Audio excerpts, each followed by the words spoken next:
Hey, I think everyone's assembled. Welcome everyone to the meeting of the Port of Morrow this July 8th, 2026. We'll call the meeting to order at this time. 4 commissioners are present. Commissioner Stokoe has an excused absence. He may try to call in. I'm not sure if he'll make it or not. So if he does, we'll certainly have him join, but at this time he's not with us. Brandy, would you like to start and go around the room and then do the people that are Zoom, please? Absolutely. Thank you. Brandy Warburton, Port of Morrow. Lisa. Port of Morrow. Yeah, Port of Morrow. Hendricks, Port of Morrow. Jim. Port of Morrow. Dave Brady. Go ahead, Marcine. Marcine Barrett, Port of Morrow warehousing. David Richards, Boardman resident. Brenda Profit, resident. Anna Brown, Port of Morrow. Beth Service, Oregon resident. Deb Imus, Boardman resident.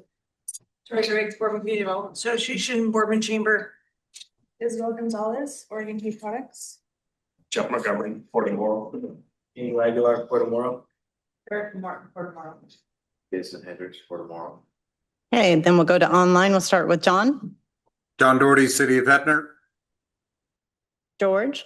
George Caress, Morrow County. Jared. Jared Tesh, Clean Water Consortium. Debbie. Debbie Rady, Oregon resident. Kim. Kim Cutsforth, Willow Creek Economic Development Group. Ryan. Hi, everyone. Ryan Gleason, CFM Advocates. Sam. Sam Tucker, attorney. Emily. Emily Collins, Columbia Development Authority. Michael. Michael Miller, can you introduce yourself?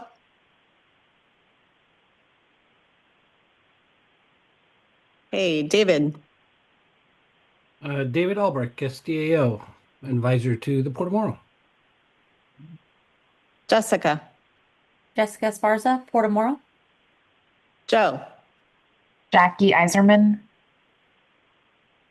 And phone number ending in 5523.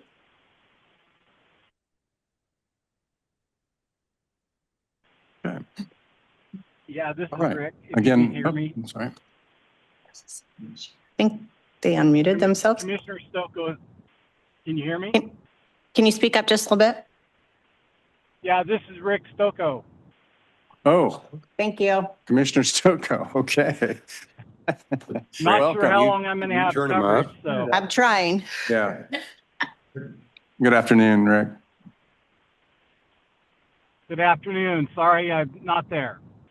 Yeah, well, no, we understand. We will do our best. We'll try to speak up. Everyone, remember your microphones in use, please, the button. So, all right, we will proceed on. I did want to mention a couple of things. I am choosing to remove from the agenda today the commission bylaws update. I think that it would be best if we held off for one additional month, got information out a little more. And it would be great to have Commissioner Stokoe in the room for this discussion. So that's going to be moved with, as long as it's okay with the other commissioners, into the next meeting, please. Fine. Okay, thank you. I would add one thing though, to the agenda. So we have a subtraction and an addition under new business. We're going to add CREZ 3 IGA. At the time the CREZ 3 was drafted, it had a 5-year expiration date due to state law. The legislature extended the ability to have enterprise zones beyond that 2025 deadline, but our IGA mirrored state law, and so it had an expiration date of 2025, June 1, 2025. So we need to take the initiative with the CREZ IGA to extend it. And so that's what we'll just have a brief discussion on that. To start that ball rolling. We can't be without an IGA, or should not be without an IGA. Are there any other additions or subtractions? Okay, all right, thank you. I'm sorry. The only thing I want to say is Jared Tesh is on the meeting and he has to be gone by 2:15 today. Okay. So I don't know if you want to let him go first so that he can move on and make his report on the Clean Water Consortium, or do you want to just see how the time goes? Sure. Let's swap old business A and B. So we'll start with Morrow County Clean Water Consortium update. Thank you.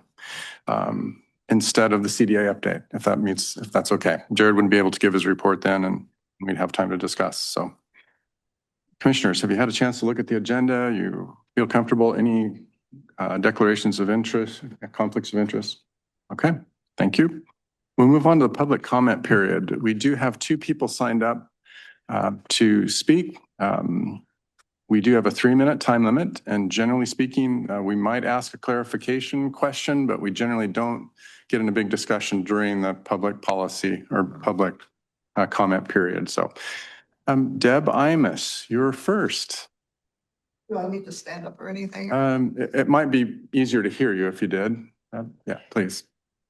I am here with a letter for request for representation change on the Morrow County Water Coalition Board. Dear Commissioners, we are writing as a group of concerned residents of Morrow County, some of who actively serve on the Morrow County Water Coalition as board members or advisory board, as well as others who have participated in public meetings and discussions regarding water issues impacting our community. We respectfully request that the Port of Morrow consider appointing a different representative in place of Commissioner Kelly Doherty to serve on the Morrow County Water Coalition Board. Our request is rooted in a shared desire to see the coalition operate with a strong emphasis on collaboration, progress, and unified purpose. Given the critical importance of water quality and sustainability to the health, economy, and future of our county, we believe it is essential that all representatives actively support the coalition's mission and work constructively with the diverse stakeholders. Specifically, we are seeking representation that demonstrates a collaborative spirit and fosters productive dialogue among stakeholders, supports the coalition's mission and objectives in both meetings and the broader community, encourages forward momentum and avoids actions that may impede progress, advocates for the effective and timely use of available funding to achieve meaningful outcomes, works to bring people together in a solutions-oriented and proactive manner. The Water Coalition represents an important opportunity for Morrow County to address complex water challenges through partnership, transparency, and decisive action.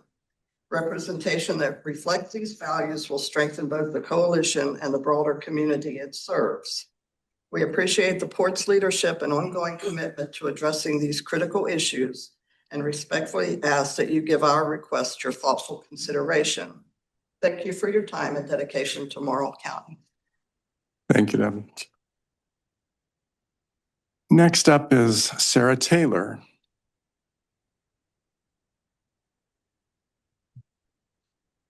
Are they online or? Okay. Oh, she went. Oh, no. Oh. I think she signed the wrong paper. Oh, I'm sorry. Oh. What does it say? She's, so it's got, yeah, no. Okay. Sorry about that. No, that's fine. Okay, thank you very much. All right, we'll move on to the agenda, the consent agenda. Has everyone had a chance to look at the consent agenda? I would welcome a motion if things look good. I move approval of the consent agenda.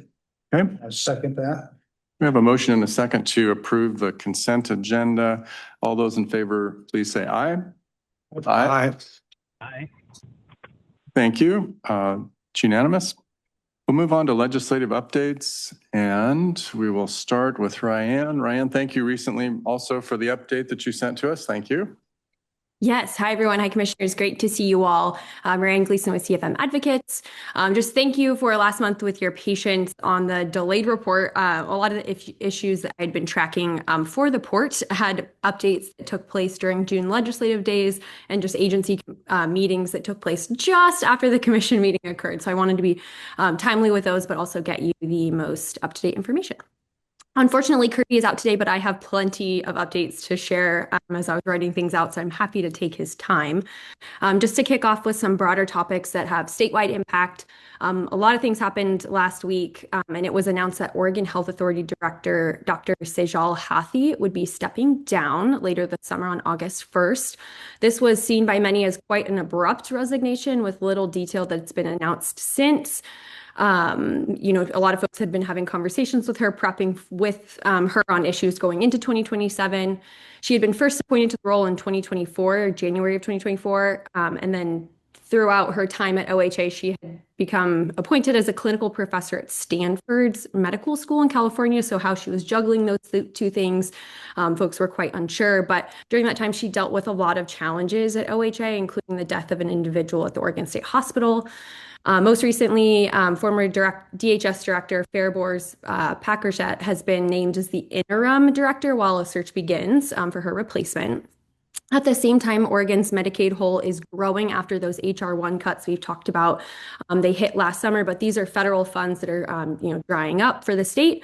And Governor Kotek had announced an advisory group to come up with ways to fill that $420 million federal funding hole. And instead, the group last week returned a list of 40 options to reduce spending in the program, which would mean service reductions and reevaluating who is covered. So very interesting that they were unable to find, I think, as the governor had hoped, creative ways to raise revenue to fill that hole, and then are instead looking at service reductions there. Also last week, the Governor's Prosperity Council released its final recommendations after 6 months of working and evaluating ways to make Oregon's economy more competitive. Some of those recommendations include, there were 10, modernizing tax policy, looking specifically at corporate activities tax and the estate tax. They also recommended reconnecting the qualified small business stock to the federal tax code. That was something that legislators back in 2026 had disconnected from through their disconnect package. The next one is convening a long-term tax reform work group that would implement recommendations by 2029. Reducing regulatory and admin burden, which this one is very interesting to me, by 20% by 2029. So we'll keep a close eye on what that looks like across the enterprise and variety of state agencies. Adopting a cap and invest program in lieu of Oregon's current climate protection program, which was established by rule at DEQ and direction from previous governor. And then I think of interest to the port and just some of the work that we do, establishing a dedicated industrial site readiness fund. That is something that legislators had put money into a few years in a row, but this would be something that's dedicated, and they're asking for $200 million to go into this fund. Moving on to some topics that are a little more important to the Port of Morrow. In the update I shared last month, I talked a little bit about the Oregon Water Resources Department, some of their concepts and rulemaking. For that blank concept, we still do not have an update on what that would be. Their last commission meeting on June 12th, the governor's office, as I had wrote, had not approved of that blank concept. The deadline for approval is coming up on July 15th. I had also reported that they had been hosting a variety of open houses to kick off a rulemaking period. Since attending that meeting, we've learned that a bipartisan group of legislators sent a letter to the Water Resources Department concerned that their rulemaking topics were out of scope with the initial legislative intent of authorizing that rulemaking.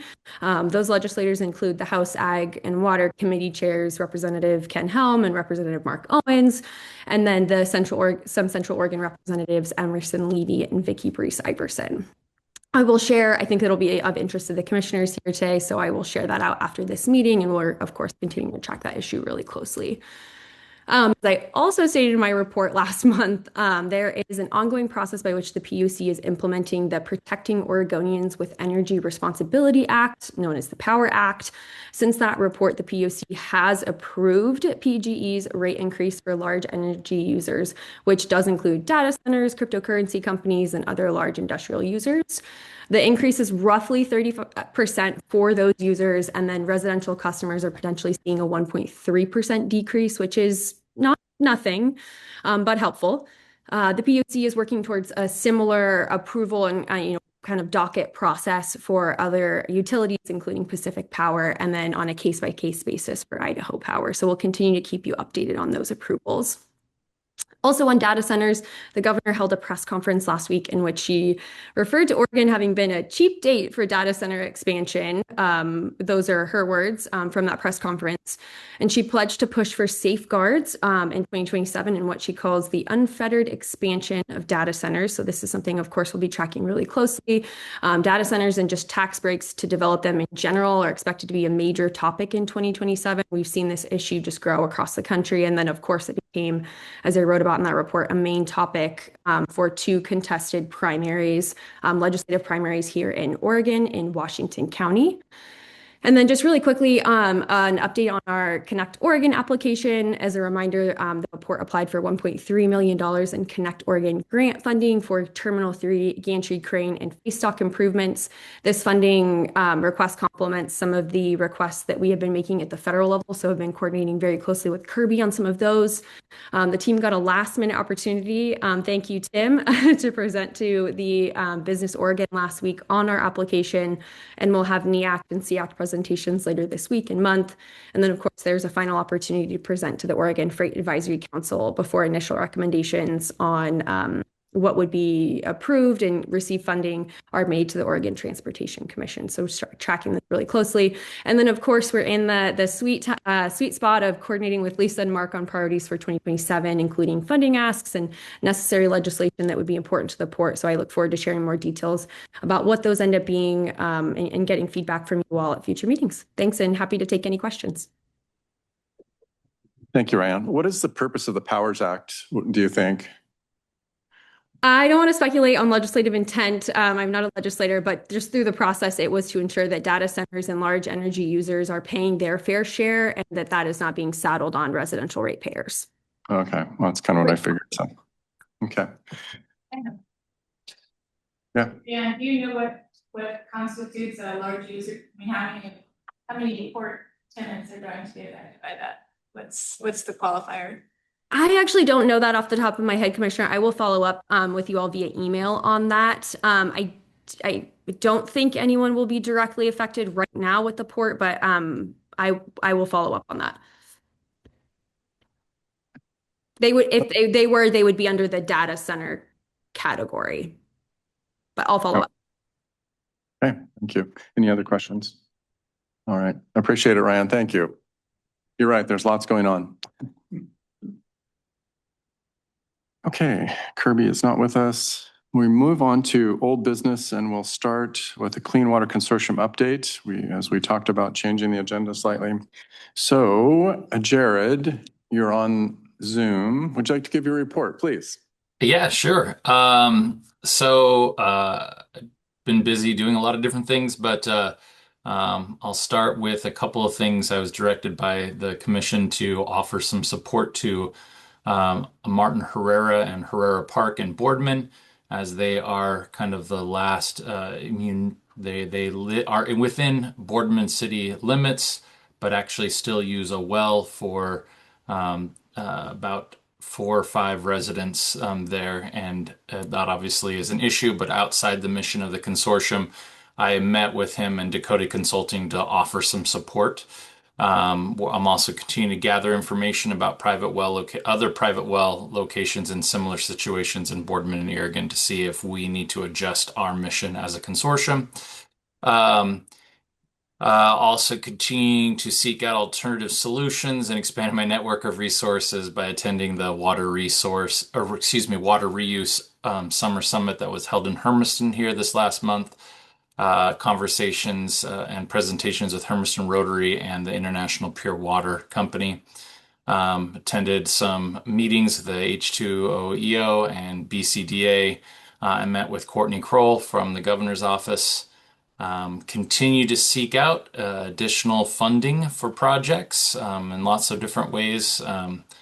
Actually, I'm meeting a little later today. One reason I had to leave is to finalize the transfer of the SEP funds to the consortium.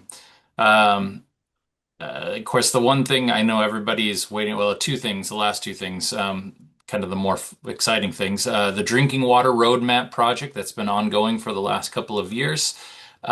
is wrapping up and will have their final report in August. This report will provide a list of potential projects and other recommendations to help resolve or bring clean drinking water to the residents in the Luguama.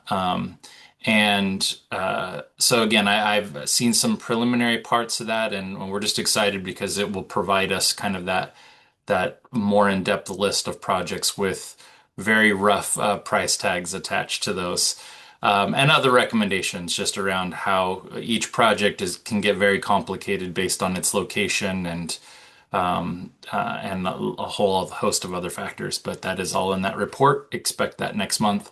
And then, of course, West Glen, the update on that area, or as I like to really call it now, the Boardman Phase 1 project, as it's really a much larger area than just West Glen, but kind of three-prong approach on that. I am continuing to meet with West Glen residents, home visits. They've been overwhelmingly positive and excited for potential opportunity to have clean water. We have posted our RFQ for that project as well. It is posted. It closes at the end of the month on the 22nd, and in our next board meeting, we will be looking at those and again making incremental progress on engineering and design for the West Glen project. Once we have that, it will help us determine not only how many people we can sign up, but also the actual cost. And then, of course, or expected costs. And then I am continuing to work on research too for the Boardman City Council, going back to the May workshop. They asked a series of questions and have asked some additional follow-up questions. So I'm continuing to do research. I've met with Jason Green of the Oregon Association of Water and Utilities and Michael Martin. He's the water specialist for the League of Oregon Cities, and called several other cities just to get additional information for Boardman to help inform them on so that they can make a better decision around that project and supplying that water for West Glen. So that is really my update. Our July meeting will just be really brief, just a 15, maybe 10-minute virtual meeting only next Tuesday, as we have people kind of out of town and a lot of the meat of our agenda will be better served if we wait till August. So that's my update from the consortium. Any questions? Yeah, Jared, thank you for your update. So your conversations with West Glen residents are generally positive on the opportunity to connect to clean water? Oh, yes. Now, again, it's a small sample size. I've met with 14 residents. 13 of them are yeses. One is a maybe, but I really think he's a yes as well. And even if a couple of times they reiterated or regurgitated, I might say some talking points from Oregon Rural Action. In the end, they said, "Oh yeah, we're happy to take that clean water." And $50. We expect the cost to be about $50 a month to them, and that was not a hardship. In fact, they were actually surprised with that number. So again, we'll see. There's still a lot of moving pieces, but yes, and it's a small sample size. I've only met with, like I said, 14 of potentially 130 households, but so far so good. Okay, so you'll continue meeting with residents then? Oh yes, yep. Yeah, very good. I think one-on-one conversations is a great idea, Jared. So any questions for Jared? I don't think so. No. All right, Jared. Keep Keep going. It's a big job. We appreciate it, Jared. Thank you. Yeah, thank you for your support. Our two representatives have more to add to the meet. Well, normally we had a meeting, but we didn't have a meeting before our meeting, so we haven't. July 14th. Short meeting on July 14th, so. Usually the meeting is the day before, so we do have an update, but we don't have any updates today. Okay. I don't want the public to think that we don't listen to public comments. And so I guess I need to understand the concerns that the public might have in the comments that were made. John, I was curious. She said there were multiple people and we didn't get that in the record. I was curious who, because it was a letter. It wasn't just your letter. It was a group, right? Yes, sir. And I have a copy to give to whoever. Okay, because I just would like on the record who the signers of that letter are, so we have a better understanding of who is asking us to consider this. Thank you.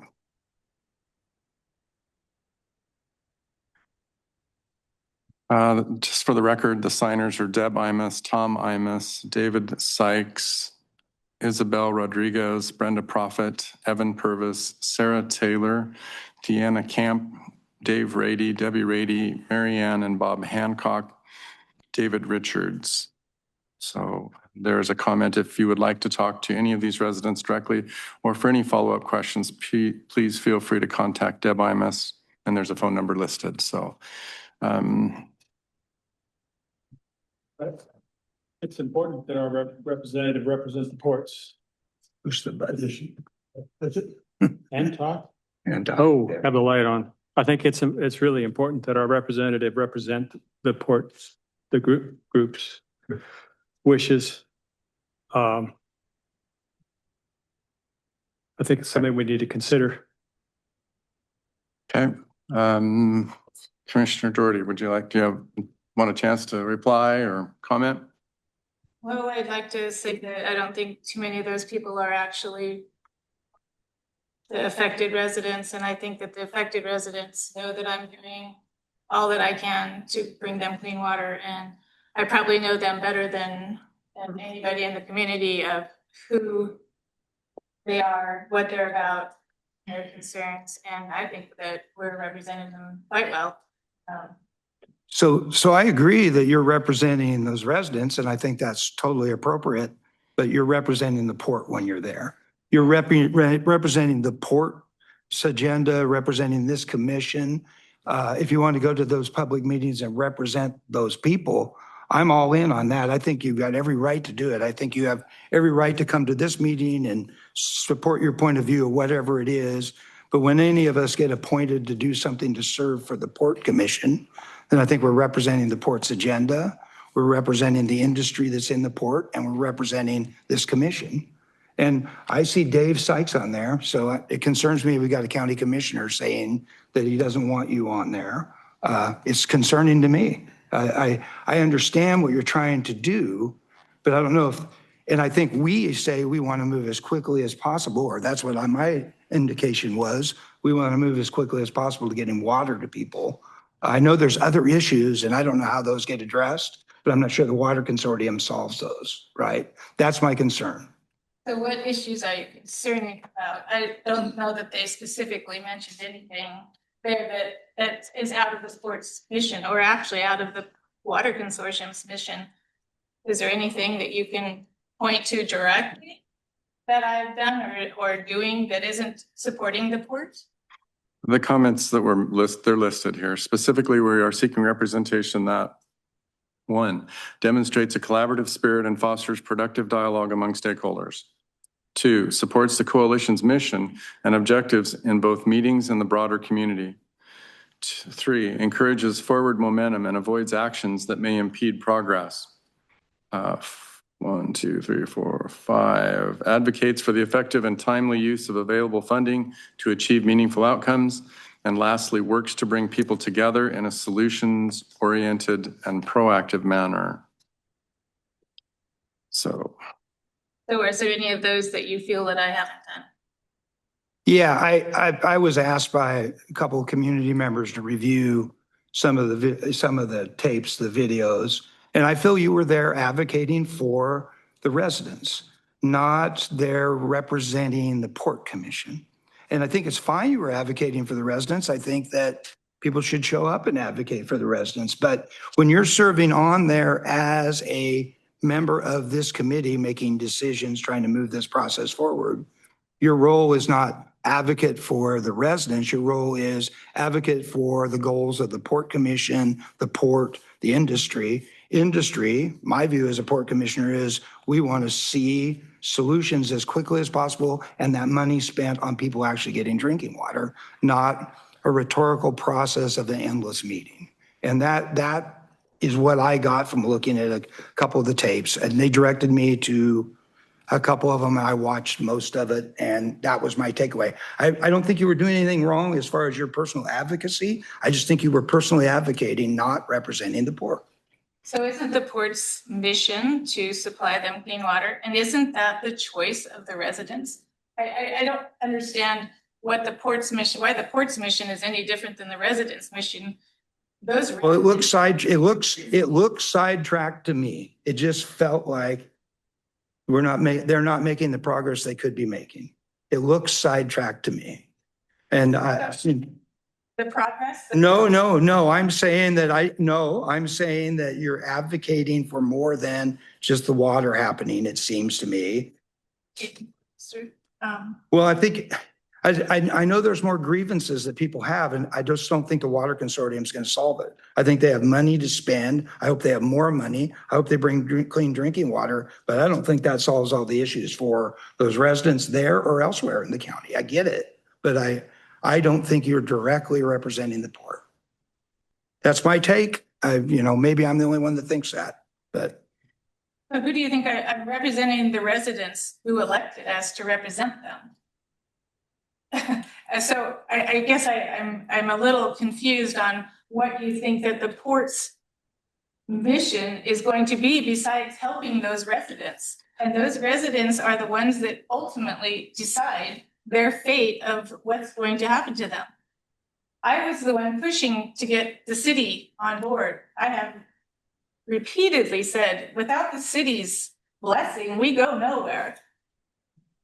And we waited until the end of the got all the money and then asked for their blessing, and we still don't have it. Those things are very important, and the residents are important. They're the ones that are impacted. The Port of Morrow is not impacted. Those residents are. They are the ones that I represent. Are you in favor of getting this project moving forward as quickly as possible? Do you express? There's all kinds of things for this project. It's not just municipal water. But should be. That should be the major part of this. I feel it should. That's our focus. It's special districts, but for some reason, we're so stuck on West Glen right now that we haven't seen outside of that model. Oh, we need a step. We need to go. We can't solve them all before we take a step. So where do we start? We start West Glen. Hey, that's what we're doing. Yeah. But where do wells fit in and things like that though, Kelly? I guess I'm. Choice. And we've discussed that. The roadmap is not just West Glen projects. The roadmap has several different factors in it. Special districts, digging deeper wells, sharing wells, all kinds of different things. And those are the things, it's not just forcing those people into a municipal well system, or municipal system. And that's not. We're not forcing, we're offering.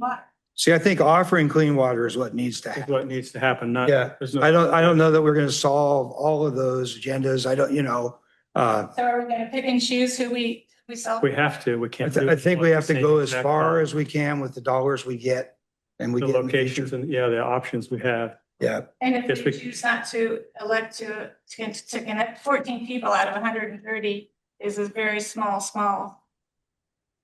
proportion. Well, I think we need to make it available to them I live in the country. Somebody offered me $50 water. I'd take it all day long, right?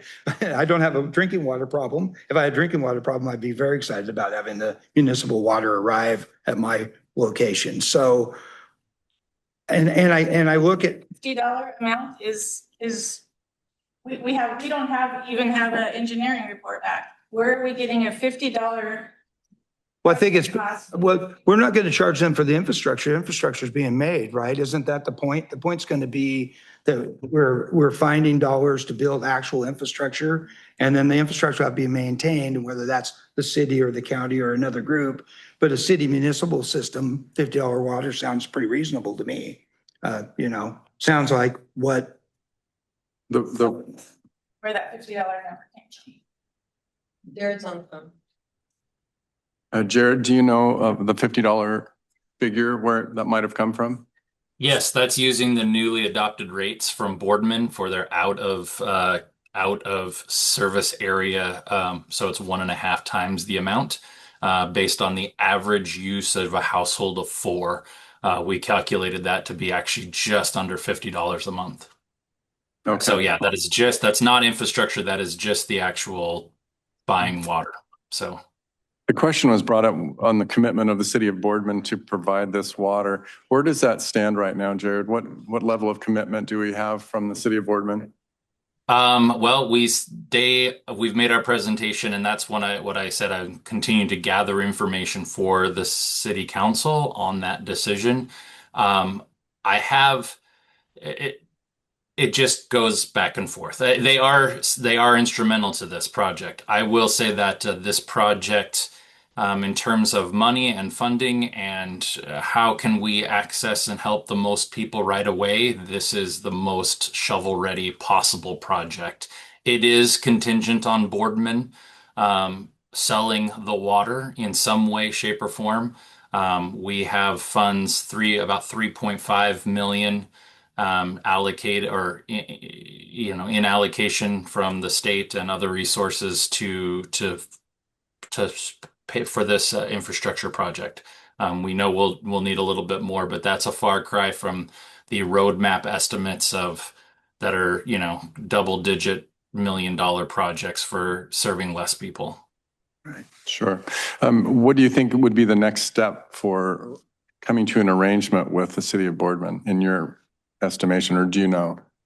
They said I believe that they won't make a decision until we have the RFQ, the planning and design. And that's why we, again, it's kind of a three-prong approach of getting the engineering and design done, working with the city of Boardman in that relationship and providing them all the information that they are seeking, as well as the residents of West Glen, kind of all three at the same time. We feel if I were to only try to do one at a time, we wouldn't be done with this project until who knows when, and it'll cost about 8 times more. So we're addressing all three at the same time. Okay, I appreciate it, Jared. Thank you. And I will point out, yes, I agree that there's still 900 other residents outside of West Glen that this is not tackling, but this is the one that is the most ready to go and the closest to being anywhere. Yes, I'm of the opinion that we need to start somewhere, and this seems like the most logical project to work on. It does. Yeah. What is the wish of the board, or is there anything further on this topic? Yeah, I would move that we remove Kelly and Doherty from this water consortium and choose a new member for the consortium. I'll second that motion. Okay, we have a motion, a second, to remove Kelly from the Water Consortium Board. Is there any further discussion? I'd like to say that I really feel like this is a routing of myself, personal vendettas. I don't believe that I haven't done a bad job. And matter of fact, I have repeatedly asked for meetings to be held where the public can actually come to at a time and place. Personally advocated to get on board with the city time and time again, that we can't move forward until we have the city okay. Spoke with Karen Pettigrew many, many times about the whole process. I don't know where you think I haven't represented the port. Maybe the port's, your opinion is different than the residents' opinion, but the residents, nothing goes forward without the residents, and I'm very connected with them. Good, bad, or otherwise. Their opinion may be different than yours, but it's still their opinion. And they're the ones that we represent. My concern is the current resident or the current project that the Water Consortium has on board, and that's the West Glen project. To hear that 13 out of 14 want to sign up for fresh water if it's supplied to them would be a tremendous sign to me that this project needs to get moving and that we need to do everything we can to get this ball rolling. And I am dismayed a little bit to hear of I'm not sure it's slow walking on the city of Boardman's side, but if it falls on the consortium to push this project through better, I'd like to see it. But we're not making enough progress. We're not getting pipe in the ground. We're not getting water to anybody. And we're collecting money. These people that are giving us the money are going to start wondering, what are we doing? Why are we not spending this money? And so The way to get more money is to successfully develop a project, right? Prove that there's a solution that works for lots of people. And so you're blaming me for no problem. I don't think, it looks to me like you haven't necessarily helped move it along. I look at this, I see members of the consortium writing this letter. It wasn't just community members. So it leads me to conclude that we as the port need to do a better job of representing ourselves on this consortium. So that's why I made the motion. I stand by it. Mr. Chair, yes, I don't know if you can hear me. This is Commissioner Stocco. I've I got can. real poor service. Go ahead. We can hear you. I would just add that I've been contacted by several community members about their concerns on the representation for the Port of Morrow. I've seen Commissioner Doherty representing Oregon Rural Action more so than the Port of Morrow. And I think as a commissioner, when you're representing the commission, you have to represent what's in the best interest of the Port of Morrow. So I would agree it's time to move on, and I would call for the vote. I'd say one more thing about Oregon Rural Action. I'm not a part of Oregon Rural Action. I'm not a board member. I'm not a member. They have their own committee. I'm not on their committee. I am not a member of Oregon Rural Action. For example, though, there's a picture recently of a court settlement and announcing the court settlement in favor of or against Amazon. And you were in the photo with Oregon Rural Action, though, right? Sure. I don't know. Newspaper. It was in the paper. In the paper. It's down at the steps in Salem. That was when we were asking we were doing some outreach to legislators in Salem. That was a very old photo. Okay. And yes, I was there. And yes, I was pushing for clean water in Boardman, and we were looking for money to push those issues forward. So yes, that was a picture of me with Oregon Rural Action. And they do good things. And they did start legislation to improve our quality of water. The question has been called, and I apologize for the discussion continuing following that. But all those in favor of the motion as stated, please say aye. Aye. Aye. Aye. Aye. Opposed? Okay. 4-0. You are abstaining, Kelly, or you didn't say? Okay. We don't need my vote. Okay. All right. Is there any further action on this topic? Okay. We're going to move on to the next agenda topic, which is the CDA update. Jared, thank you for hanging with us. All right. CDA update. Joel, do you have or Emily? I guess Emily's on. Oh.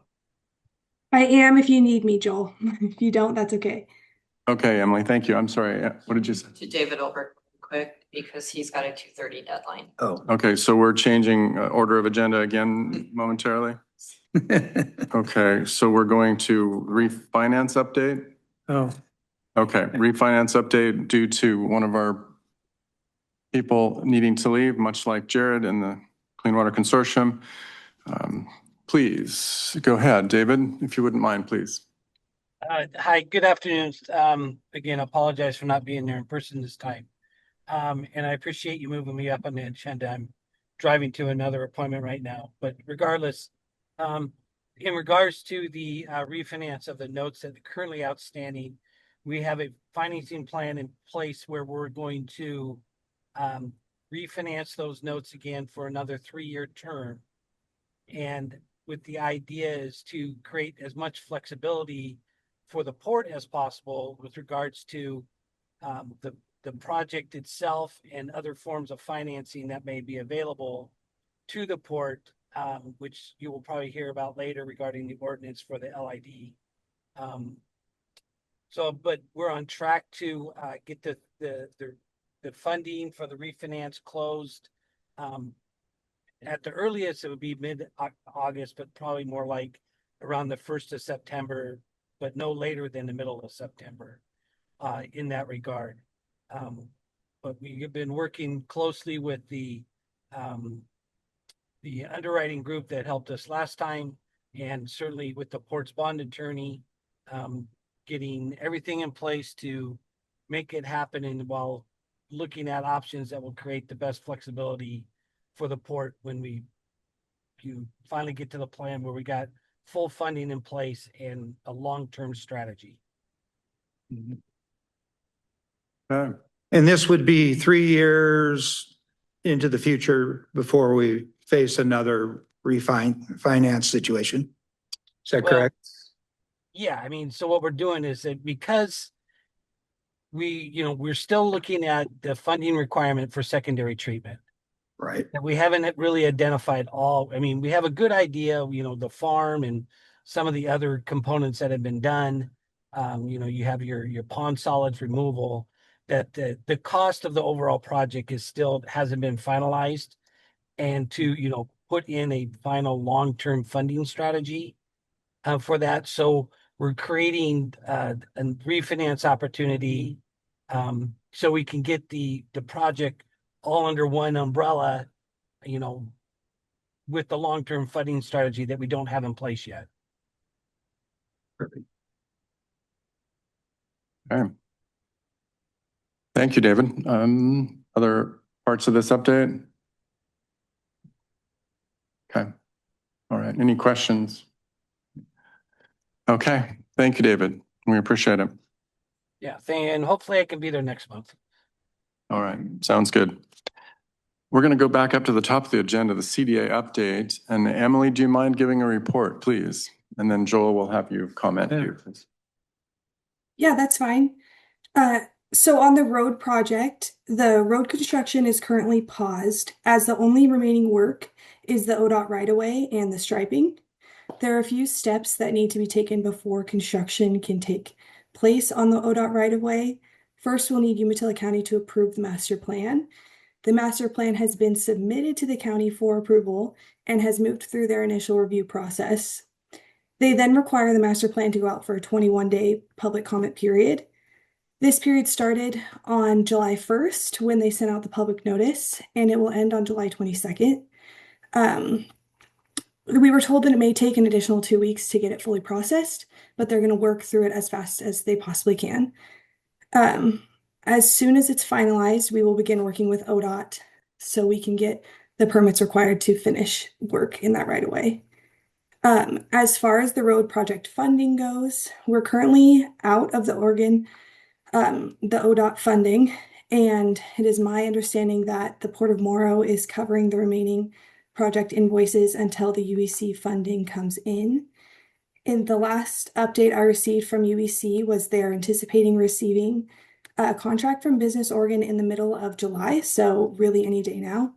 As soon as UEC approves and signs the contract, CDA will then approve and sign it, and we can begin requesting reimbursements through that grant.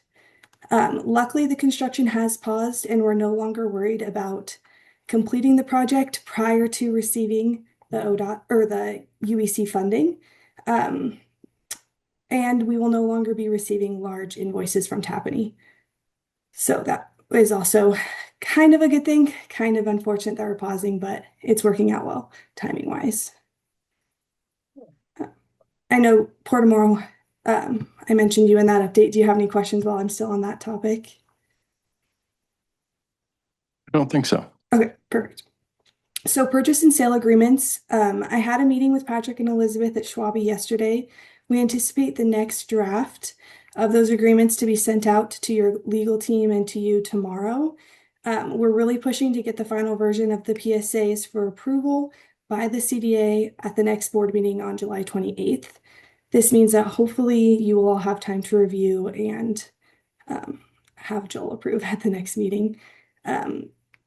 And then my last major update is the auction. Thank you guys so much for removing the generator and its attachment so quickly. We were out at the property yesterday with IRZ to complete a walkthrough of all the items with different auction companies who are interested in submitting a proposal. There was 3 that showed up and they have until July 21st to submit their proposals. So that is all moving smoothly, hopefully. Okay. And Joel, if I miss anything or if you have any questions on something I didn't touch on. Yeah, I did want to add some of the things cleaning up. There's been some dragging of feet for paying invoices. Yeah. And now they're caught up, right? They are. They're the only Except member who for- isn't is Morrow County. Which we but need to we're talk in the about. works. Yeah. You guys. Morrow County isn't, but the Port of Morrow, I think, has tentatively agreed to pay that. Need those copies, so if you get those to us. Okay. we can get them taken care of. Okay. So you need a copy of the invoice, or? If they're looking for us to But pay. have we officially okayed it? Or should we do that? I I think we already did. We did months and months. I think we ago. did. Okay, all right. You hear that, Emily? Or- Yeah, and an update from me on that is since the fiscal year just ended, I'm working with the bookkeeper just to see how everything lines up. But I believe we owe Port of Morrow enough of a repayment that we will probably still be reimbursing you, even though you're covering what Morrow County owes. Okay. So I'll be in touch with Eileen on that. That's all I would add. Okay. there Can I ask a procedural question? It was brought up in the past that if the Port of Morrow has County of Morrow has no ownership at the CDA, and the IGA is currently drafted such that they still have a vote at this at the CDA, and yet the Port of Morrow is picking up all of the financial burden of Morrow County. Then, Were we thinking of leaving the IGA as it is, or are we thinking of amending the IGA, or don't rock the boat till things are transferred, or is that what we're thinking? Definitely don't rock the boat, but Okay, all right, just I curious. think in the long run, these invoices are going to be very small. They're going to drop off because there's not as much the CDA is doing. Okay. And redoing the CDA requires all 5 to agree. Yeah. So how long does how long does Or the the IGA, I mean. the IGA have to stay in place after all this Uh, transfer? What's? Well, 7 years. Okay. Got it. Got it. No, it's not just 7 years. Oh. It's 7 years after the transfer. After the of transfer. Next parcel. Then, okay. Okay, So- all right. Well, we're in for a while longer. Yes. My recommendation would be, Morrow County's been a great partner on this and We're paying the bills. Right, got it. Okay, all right. Okay, thank you. Anything to add or any other questions of the CDA topic? Emily, any follow-up on the easements or the 640 access? I know there was question on that yesterday. Honestly, the best thing that I can say is to contact CTUIR. CDA can put the language in the transfer in the purchase and sale agreements as long as both parties say that it's okay. So really, it's a discussion between you and CTUIR, unfortunately. I'm happy to facilitate, though. I can definitely get it scheduled and be a part of it. But isn't this actually CDA property that we're talking about an easement on? It will be CTUIR's. Well, I know, but okay. Yeah, I know. It's really complicated. I talked to Elizabeth at length about it yesterday, and that was her advice. And I'm more than happy to schedule a call, though, and be a part of it and help facilitate. I mean, we have mentioned it at CDA meetings and to the. Yeah. Okay. So I take it you two will follow up on that? Thank you. Yes. Yeah, it's okay. Thank you. Emily, thank you for your update. We appreciate it. Thank you all. We're going to move on. SIP IGA with county. Oh. Commissioner Reitman, you want to give an update on that, or is there much of an update? There's not much of an update. We have a very slight bit of an IGA proposed by the county that falls short, in my opinion, of something that would work. There's been quite a bit of foot dragging about, we agreed in principle. I mean, and I think, I don't know anybody's drift away from it. We agreed in principle that both parties, the port and the county, needed full visibility of the SIP process and how to manage it. And we agreed in principle that we're gonna have an IGA. We agreed there'll be a small working group. And that's all sort of there, but I feel like we're gonna have to work the document over. Apparently, we're gonna have to draft it. They took their first try. I feel like we're gonna have to get together and draft a counter offer, kind of tighten it up so it makes sense. But at least we are progressing on it, I guess, but very slowly. Okay. So this group will get together again and reply back to the. Yeah, I feel like you and I and Lisa, we're the ones. We need to sit down and work on drafting and throwing something back at the county so we can get to a solution. Hope maybe there'll be time after this meeting. Yeah. Actually, Yeah. if that would work for everyone else. Okay, anything else on that topic? Okay, strategic business plan update. Lisa. We had follow-up questions with the state of Oregon on our application. We submitted those. I talked to the program director at the PNWA conference in Newport a few weeks ago. They still have not updated the amount of that grant. We're going to go ahead and prepare the request for proposals, even though we're not awarded on that contract yet, but they'll be moving toward award. And we'll get the RFP out there so that we can get contractors back in. We've talked to the one that's done our last economic impact analyses. He gave us already a cost estimate. It's probably the company that we would like to use there, but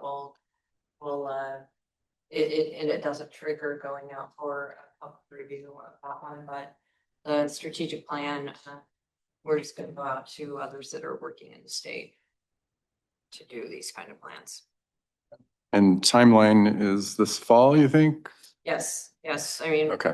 we're still hoping to have this done by the end of the calendar year. Okay, good. I think it's important. Good. Any other questions? Commission bylaws update, we are going to hold off till next month. Refinance update, we just did. Executive director review, clarification. The lawyer that gave advice on how to proceed, and that was the direction I asked our committee to pursue. They did pursue that. And we had delegated 2 people to negotiate and execute a contract with our executive director following a favorable employment review. Hold on, we didn't make that motion to execute. We only did it. Okay. The direction that was given to them, though, prior to that was that they researched the legality of doing that. And they did that. They pursued that with our employment lawyers, first Sam and then Misha. And the advice that came back to us was that it's either an open public meeting or it's not 2, because it can be a committee, which then requires public meetings and notifications, or it can be 1. It can be 1 commissioner that does not require that. And so having that advice, we held a special session so that we would follow the letter of the law. And it was motioned that we would have 1 person, 1 commissioner, negotiate and execute in that case with our executive director. And that's where it stands. And I assume that's been done. It has been. There's a little bit of contract work we just need to sort out, but it's simple. And my comment would be, we passed a budget. We are well within the budget that we passed. We didn't do anything extraordinary that would be out of line for negotiating a salary with somebody that's running a large organization. Okay. I was given a letter, though, and I think Commissioner Doherty would like to comment on this and read her letter. Please. Yeah. When I missed the special meeting, but our motion was to form a committee to negotiate the contract with our CEO, and that contract committee would have came back before the board. Instead, our lawyers gave out information that we could either have a public meeting and do this in the public purview, or we could do it under a loophole, which is the letter of the law, which is not the intent of the law. The intent of the law is to do all public business in open session. So I drafted a letter and I'd like to read it. Find this letter as a formal dissension to be placed in the public record. I object to the motion passed during the special meeting on June 24th, 26, which delegated final execution authority to a single commissioner. At our prior meeting, I explicitly warned this commission that having two commissioners meet to decide this contract in private was a direct violation of Oregon public meeting law. Instead of returning this major financial decision to a transparent public forum, this board reached out to legal counsel and chose a path forward in a loophole. A loophole in definition should never replace the intent of the law.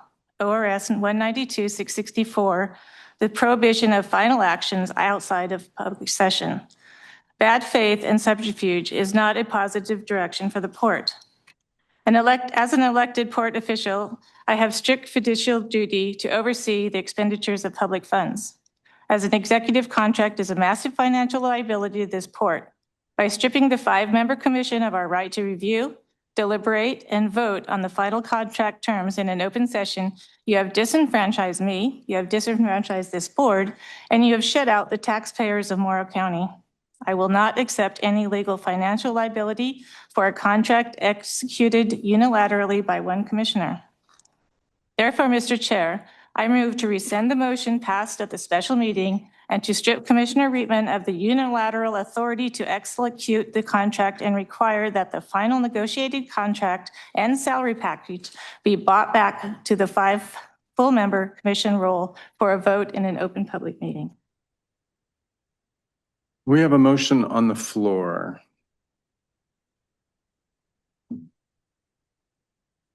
Okay. There doesn't appear to be a second, so. Okay. Dies for lack of a second. Would anyone like to comment on this topic today? Well, Discuss.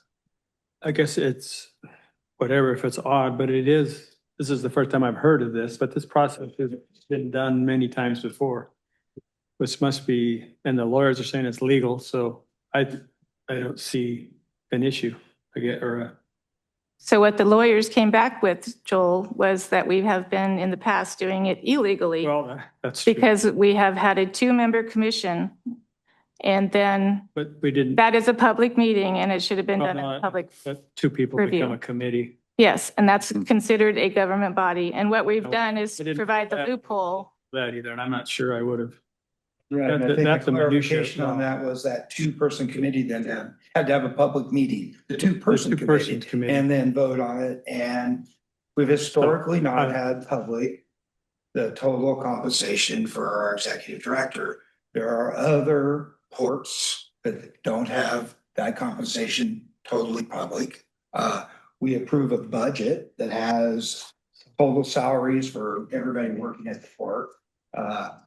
And it's a unique situation. I understand this is a public entity, but we're paying the salary out of the success of the port. It's business operations. We're not paying a salary for an executive really out of the little bit of taxpayer dollars we receive. I know we're a public entity, but most of what we're doing is entrepreneurial. It's a business that we're running, and we need to be able to manage and hire and maintain an executive that gets compensated competitively and also has a certain level of privacy that if you're the head of a local bank or some other organizations, you wouldn't have that information public. And so if we want to hire good people in the future, we got to have a path towards compensation that's somewhat private for that person, my perspective. As a public body, our CEO's wages are public information. Right. They can be found out. They can. It is a matter of public information. And so it's not like we're hiding something. We might be discussing with one commissioner how we get to that number, but once that number is found, it is a public, it definitely is. There's no 2 ways about it. It's public information. So I've served on other boards that have done it similarly. So I feel that we moved in the right direction, at least partially, in that, no, we didn't have a committee. And I appreciate the fact that you brought that up. Thank you. And the fact that we could look into it and change to something that is following the letter of the law. I don't see that it's outside of the law to do this. As I mentioned in a conversation earlier before the meeting with Commissioner Doherty, I see the CREZ board as being yet another example of this commission giving authority to one or two commissioners or representatives to the CREZ board to speak on their behalf and vote and expend money and negotiate and not bring that information back because they're barred from bringing it back if it's in executive session, for example. So I don't have a problem trusting one of our commissioners to work on my behalf. If I have faith in them, I will give them my blessing to do it as one commissioner. So, and I believe that that was the vote of the commission at that meeting. So, Chair, yes. I don't have any trouble with Commissioner Reitman doing it.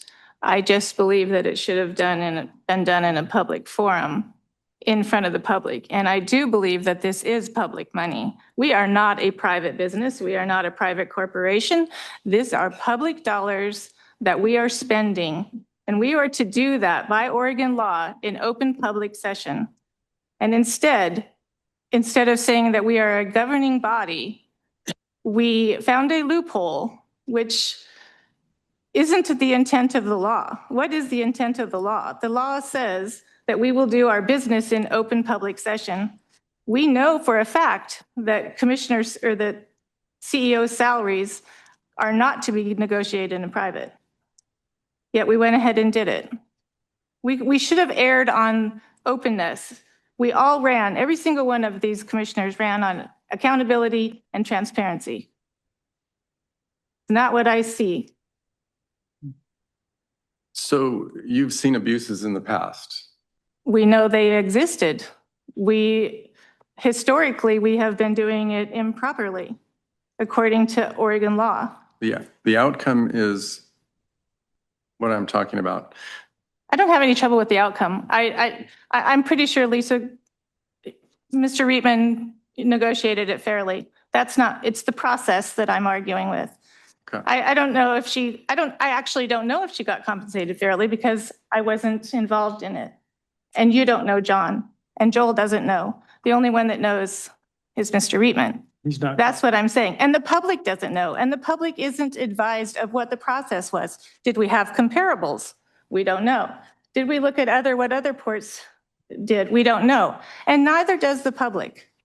But yet I'm responsible for that money. This isn't my private money. This is the public's money. This is their money. This is everyone's money. The public process needs to be adhered to, and we found a loophole, and yes, it's the letter of the law. Is it defensible? I don't think so. I think that they will find that the intent of the law is to provide open, transparent public meetings. They being who? Oregon government ethics, courts, whoever you want to.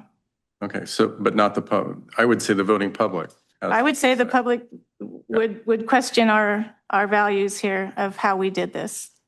Well, like I've said in the past, I'm going to do what I think is right each and every time. So I guarantee you I will upset people on every issue at one time or another. And I apologize for that, but I can't sleep at night. So here I am, and I stick by what my decision. And so, yeah, I'm just going to have to let the voters decide as we go forward. Is there any other discussion on this topic?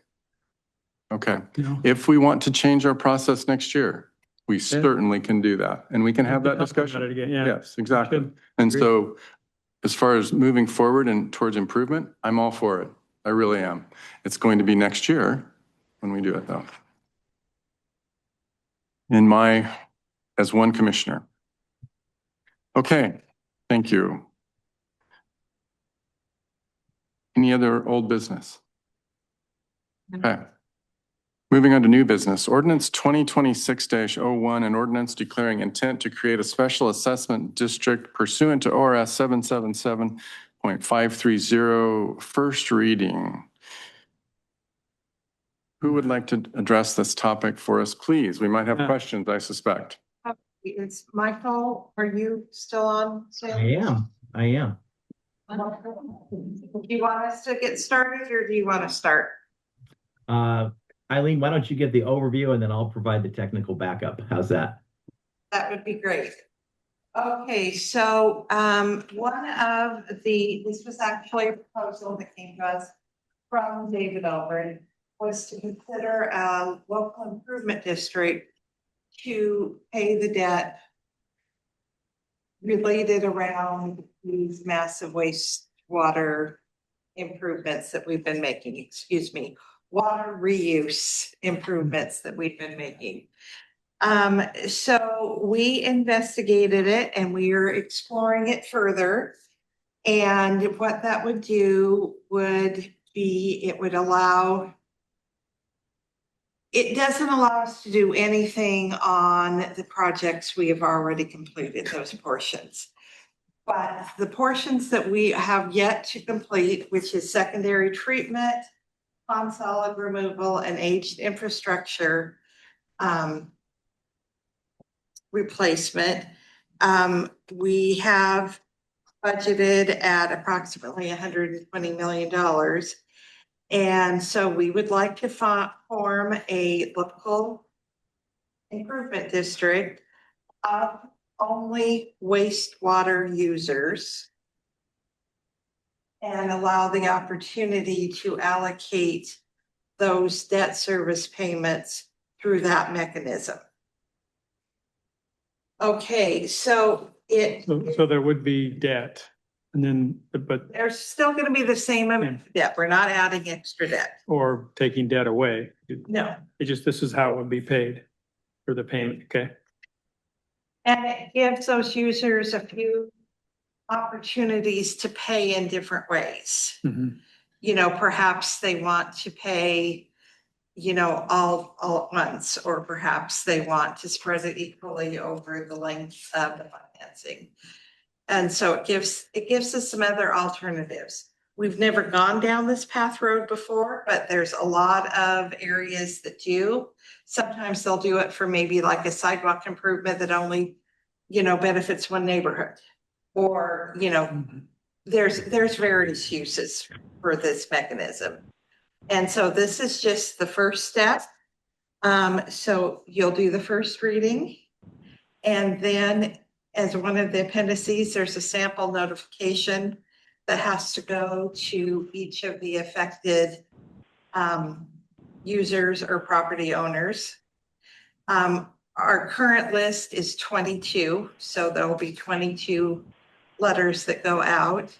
And we have to have a hearing at least 20 days after that notification goes out. So no sooner than 20 days from that date. Mr. Chair, Yes.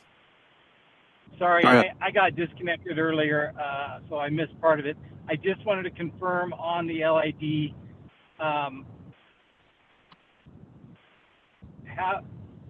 what is that district? What are the boundaries of that district? Do we know yet?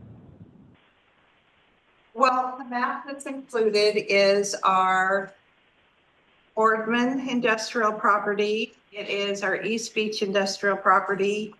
And it is 2 data center campuses slightly outside of those boundaries that either currently or will very shortly be sending wastewater through our system.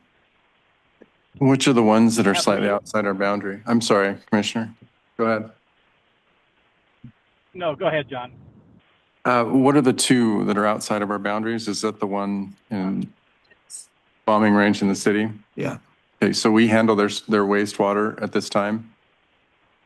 Okay. Yes. Commissioner Stokoe, I'm sorry I interrupted. Go ahead. So follow up on that. So have we talked to, just confirming that would, if we did form that district, we would freeze the tax rate at what it currently is through the life of that formation, correct? This is actually a different program than a tax increment or urban renewal strategy. What this allows you This is Mike Schrader at Orrick Carrington, your bond counsel on this. So commissioners, it's a pleasure to be with you today. And Eileen, thanks for providing that overview. This is really just it's a financing tool. David Ulbrich mentioned just having some flexibility for the long-term financing plan. The formation of the local improvement district is part of that overall strategy. What this would allow the port to do would be to look at the cost of those public improvements that Eileen referred to. They're in Exhibit A of your ordinance. Those are all the projects that would be deemed to be eligible public improvements to be financed through assessments imposed on the benefited properties and property owners on that, again, in accordance with the map that's Exhibit C to your ordinance. So the port would make a determination as to what the project costs are for those eligible projects, what proportion of those costs would be paid through assessments versus a full faith and credit or some other form of financing, and then levy those assessments to pay that amount that's allocable to the project to be paid from the assessments.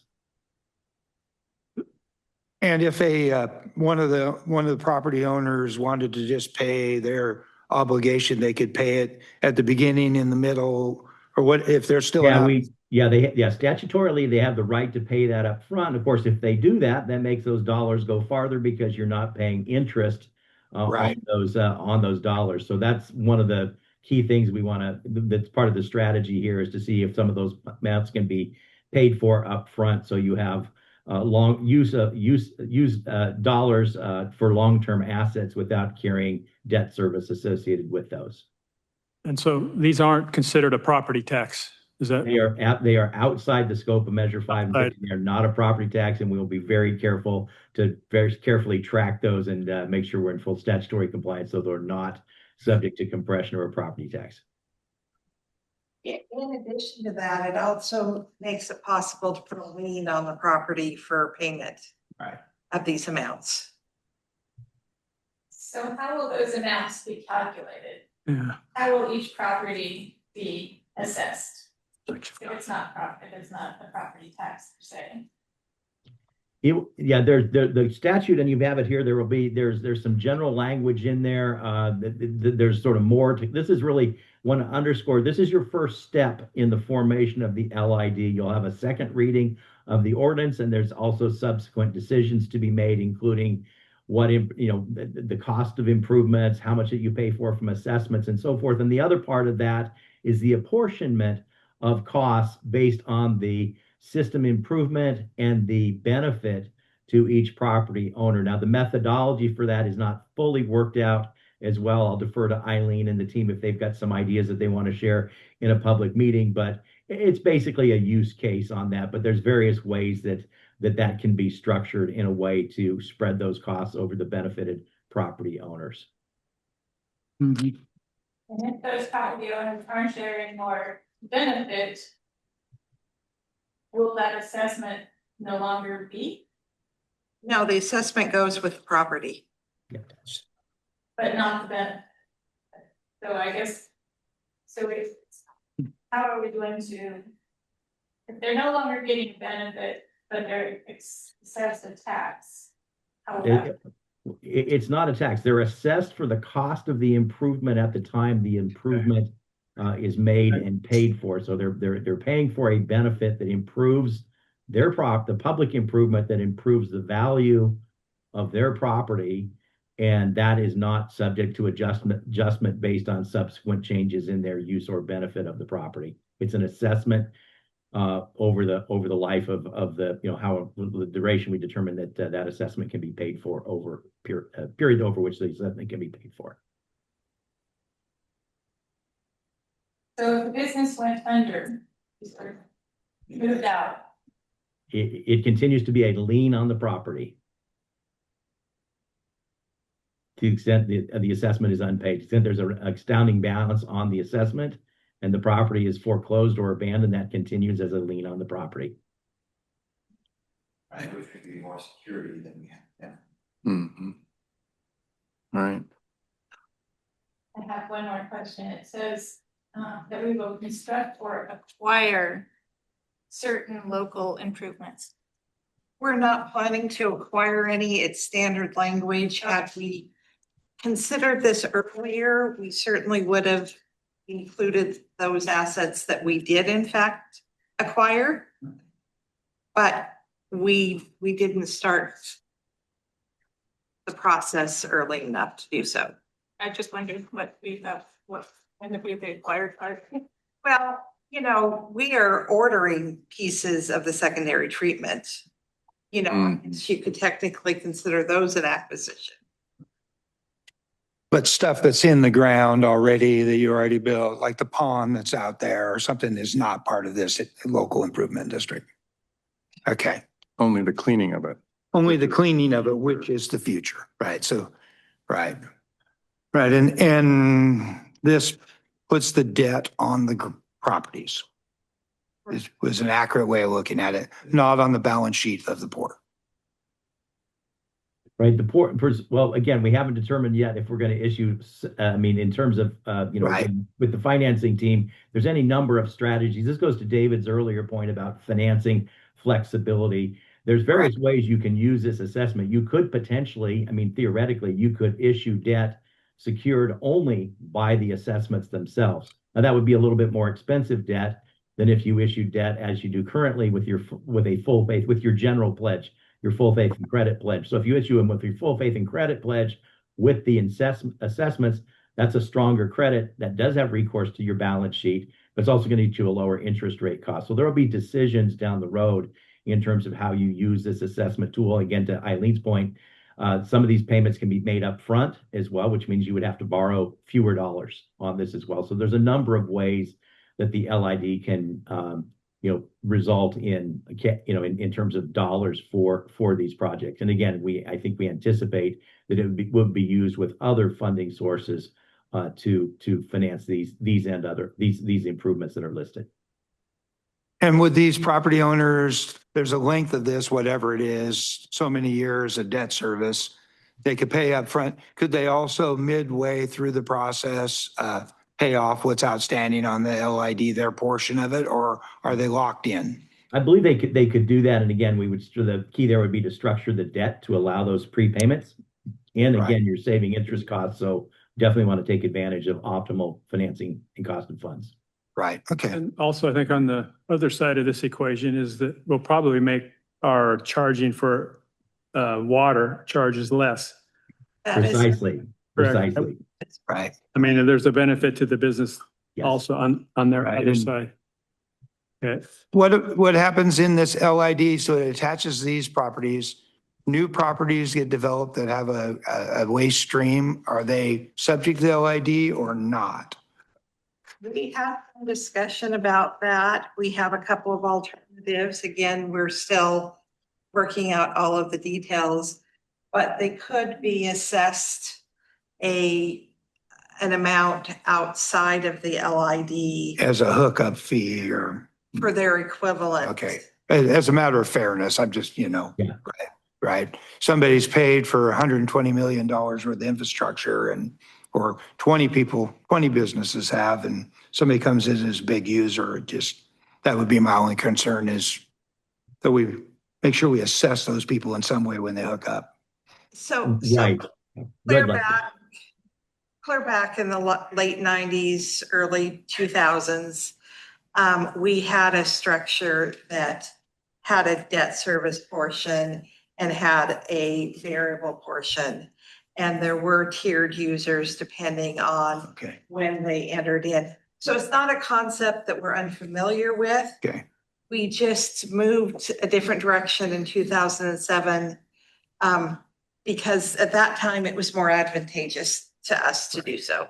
And technically speaking, they would not be part of the LID though, correct?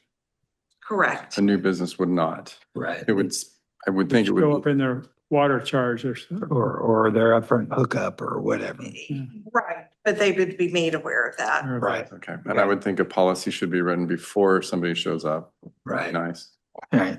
If possible. Well, I like the concept. I think it's important. We're building hundreds of millions of dollars of facilities, and the users are eventually going to pay for them one way or the other. So making optionality for some of these users may be a plus. It might lower the total cost over time for everybody. So I support it. I do as well. Questions about when I did research and Brianna talked about it last time in her statement that it's going to require some legislative changes. Can you guys speak to what those would be? And then when I do read statutorily, it says that these are for engineering and planning dollars. Am I wrong there? It includes engineering and planning, construction and acquisition. It includes everything. Okay. The only reason those are spelled out is to indicate that those are included. Right. And any legislation would be regarding trying to capture what we've already done. Right. So sure. But we're doing. This is just as relevant to new construction, new activity. If the law were to change and you could do a SIP in the future that included stuff that's already been built and financed, that would be a different question. LID. An LID, yeah. LID, yeah. Or is Before, you can't do a LID on something that already built, right? Is that the premise?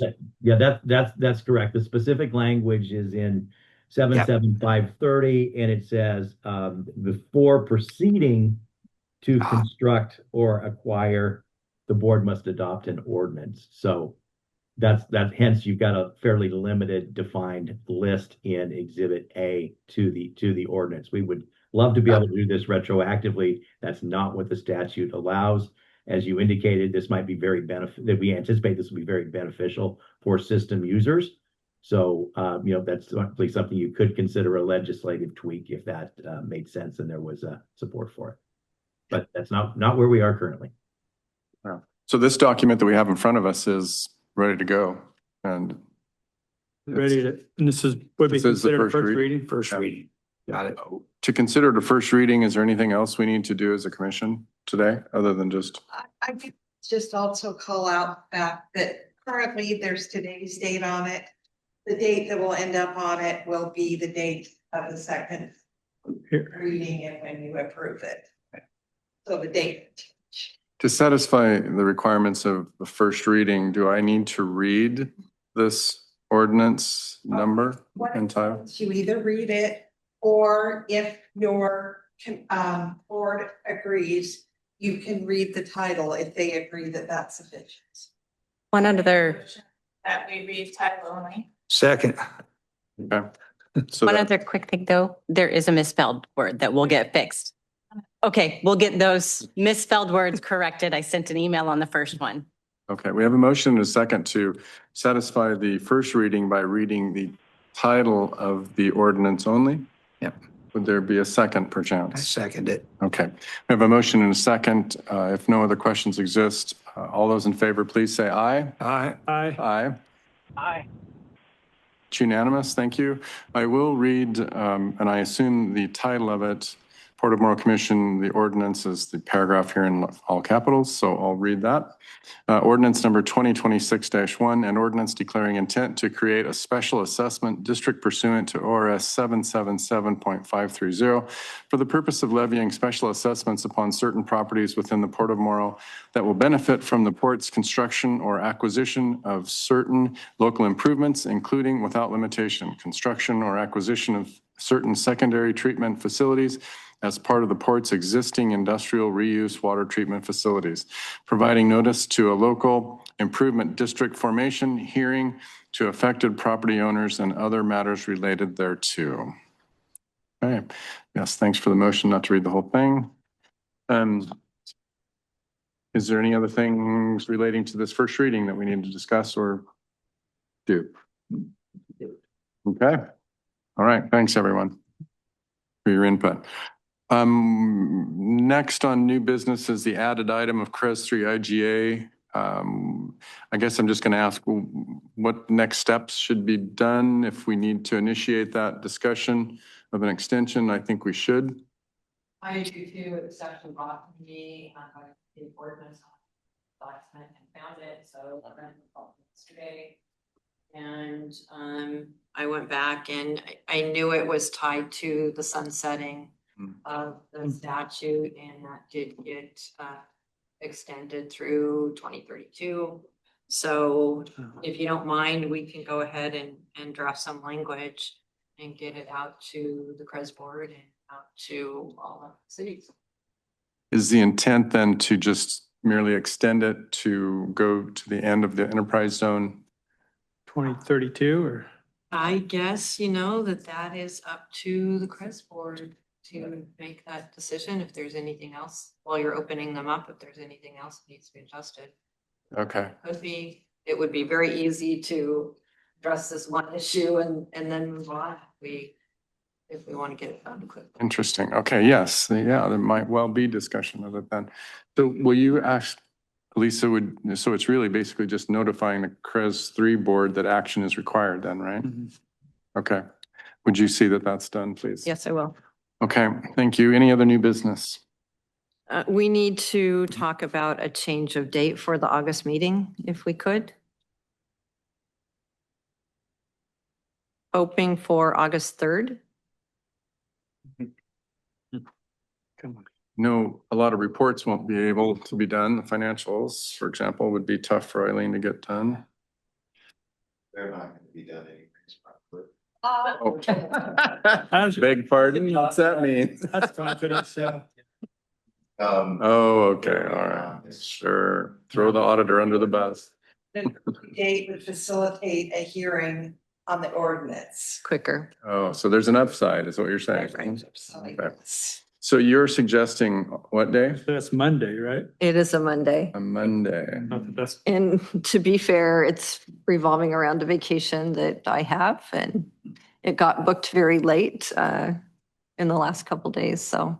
Well, I'll be traveling, but I would assume I might be able to zoom in. Yeah, you can. I did one from Argentina. Yeah, so, but I won't be in Oregon at the time, but I could probably make it work. August 3rd would work for me. So. It's okay with me. Okay, all right. Rick, are you on the phone? Can you hear us? Yes, I can hear you. I'm pretty sure I'm good for that date, although I can't confirm right now. I believe I looked at it earlier and I think I'm good. Okay, all right. So let us know if something changes in that regard. Okay, we'll move on with August 3rd then for the next meeting, assuming the same time, 1:30. Yes. Okay. All right, staff reports, projects updates. Sure. That publicize our packets. Is there any way to do that? Is it a big burden to upload our packets as well as our? I don't know.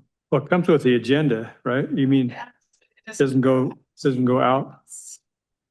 Is the agenda posted on it's posted on the website, right? It's And then the public meeting and then the video. and then the video. Yeah. And the agenda is posted to make sure it meets the statutory requirements of the agenda being posted. Correct. Uh-huh. The It's meeting what- notice. It's just the timing of the packet and when it gets. I mean, it absolutely could be posted. That's not an issue, but I wouldn't do it until after the meeting, like when we do the minutes from before, just because, as you know, there's changes up until like that day. That's the only issue. I mean, as you know, like the ordinance just got added. Okay. I have no problem adding it, but I think most everybody else has gone to the packets so that you can read. I mean, you can look on the agenda, and if you looked at that refinance update, you would have no idea what that actually entailed, to whether you wanted to come and speak. And I keep getting asked, can you send me this? Could you send that? Well, I'm getting tired of sending out the packet to people that want to know what that means. And I think. So they post it on the website. Is that what you're thinking? Just like the county does, city does, everybody else is posting packets. I mean, I could do the same as what we do with you guys. I mean, put it on there and then update it if And there's then update it. changes. I think you can't put anything on there that you haven't made yet, so. Right. Right. Yeah. I just think it would be a good idea. Yeah, I would agree. I'm fine with it, I think. And I will say we are working toward having a software system so that we can have agendas with hot links, just like, because I like that too. When I go and look at the cities and counties websites, I think it's great. Okay, all right, yes, please then. Randy? Mhm. Okay, thank you, Commissioner Rudy. Okay, now into staff reports, projects update, please. Let's start with Tim and his presentation. Do you have the slides? Okay. Yeah, you might as well stand over there by the TV. Tim. Stand near a camera and a speaker. Keep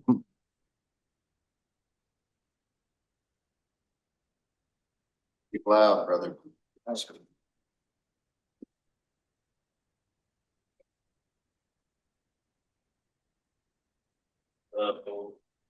Grant mentioned earlier, pouring grant free. So that's what I'm going to be talking about here. This is the Terminal 3 face stop improvements. Yeah.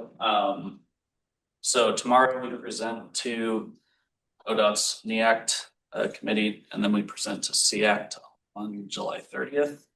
And we did present to Business Oregon Ports Division last week. So kind of in the process of presenting to everybody. Wanted to share this with you just so you're aware of the project. Jump to the next one. So a little overview of Terminal 3. I'm sure this is all not new information to you guys here, but it's essentially a hub for multimodal freight connections. On the left, we have our gantry crane slip, where we primarily use that for unloading and loading cargo containers. And then in the middle of Terminal 3, we have what we call face stop, which is primarily where we bring in our heavy haul and high wide and heavy stuff. However, it is important to note that when the gantry crane slip is down for maintenance or any repairs, that container barges are also brought out to the face dock. So this project just focuses on the face dock and some of the issues we want to resolve there. But overall, at Terminal, we bring in over 12,000 containers a year. Primarily, that's trash that's getting trucked out to the Finley Butte landfill. And then we have up to 20 high, wide, and heavy barges that come in per year as well, containing various pieces of cargo, most of which is related to supporting local major energy, industrial, and manufacturing in the area.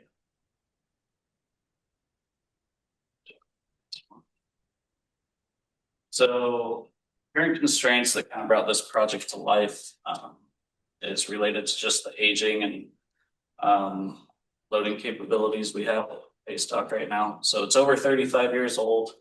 The condition of the sheet pile and the tie rods are not in great condition. We've done recent tie rod improvements to about half the dock in 2023. And the other half of the dock we started to dive into with some support from our geotechnical engineer, but determined we're never going to really bring the face dock to a state where we can confidently bring in all this high, wide, and heavy cargo.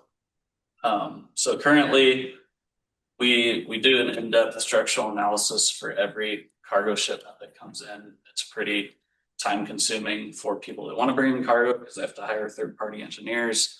Then we have to review it, and then we can finally give them the approval to bring that cargo in. So kind of deters some people from bringing their shipments in. They go elsewhere, Tri-Cities and Idaho, take their business to help save costs. So the bottom line was our modified operations that we're currently operating under, time intensive and costly for both us and our users. So what we're looking at specifically is, this is an older picture. You can see the crane and the cargo is being loaded right up against the face dock. But with our constraints, we've had to use more modified conditions. That's kind of shown down here with a 30-foot bridge deck to take those heavy loads, 30 feet or further away from that face dock, essentially not put any loading that close to the edge. So requires just a lot of extra thought consideration from our users. Extra bridge decks that cause issues with the various trailers and clearances that they have. So our proposed improvements, we want to put in 2 sets of pile supported vent caps. The closest one would be about 12 feet from the face of the dock, and then the next one about 19 feet back from that. And what that would do is I would take the loading of the crane, put it directly on the piles. Same with heavy cargo in a bridge deck scenario. We'd have a shorter bridge deck, almost 12 feet. It's putting essentially all the load on that, and it's not putting any load on the face dock itself. The sheet pile face dock is then just supporting soil load.